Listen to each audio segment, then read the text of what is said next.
আসসালামু আলাইকুম।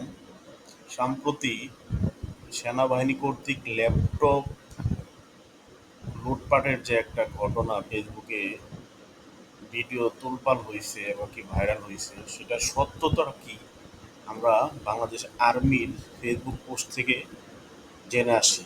চলো, বাংলাদেশ আর্মি তারা একটা সংবাদ বিজ্ঞপ্তি করছেন এবং ফেসবুকে তারা এটা পোস্ট করছেন। আমি হুবহু তাদের পোস্টটা পড়তেছি। সংসদ ভবন এলাকা থেকে সেনা সদস্য কর্তৃক ল্যাপটপ জমাকরণে ভুল বোঝাবুঝি বিষয়ে সামাজিক যোগাযোগ মাধ্যমে প্রকাশিত ভিডিও প্রসঙ্গে ঢাকা 05 সেপ্টেম্বর 2024। গত 5 আগস্ট 2024 তারিখ উদ্ভূত পরিস্থিতিতে সংসদ ভবনের বিভিন্ন রাষ্ট্রীয় সম্পদ লুটপাটের ঘটনা ঘটে। পরবর্তীতে সচেতন নাগরিকগণ হারানো রাষ্ট্রীয় সম্পদের কিছু অংশ ওই দিনই উদ্ধারপূর্বক সেনাবাহিনীর নিকট হস্তান্তর করেন।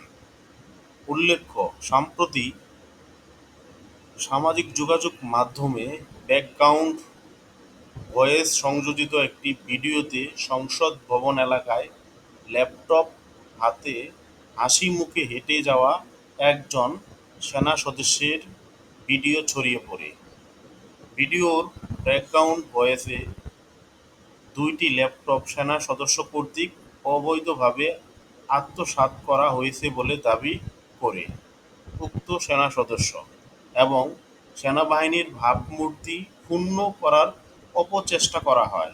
মূলত গত 5 আগস্ট 2024 তারিখে সেনা সদস্যদেরকে একটি ল্যাপটপ ও একটি স্ক্যানার কতিপয় সচেতন নাগরিক কর্তৃক হস্তান্তর করা হয়, যা উক্ত সেনা সদস্য নিকটস্থ সেনা ক্যাম্পে জমা করেন। পরবর্তী উদ্ধারকৃত অন্যান্য সামগ্রীর সাথে উক্ত ল্যাপটপ ও স্ক্যানার জাতীয় সংসদ ভবনের সার্জেন্ট অ্যাট আর্মস এর নিকট হস্তান্তর করা হয়। সামাজিক যোগাযোগ মাধ্যমে দেশপ্রেমী ও পেশাদার সেনাবাহিনী সংক্রান্ত এই ধরনের বিভ্রান্তিকর সংবাদ প্রচারের মাধ্যমে জনগণের নিকট বাংলাদেশ সেনাবাহিনীর গৌরবোজ্জ্বল ভাবমূর্তিকে অপচেষ্টা অত্যন্ত নিন্দনীয়। তো ফেসবুক পোস্টে তারা যা উল্লেখ করছে সেটা হচ্ছে আসলে এটি একটি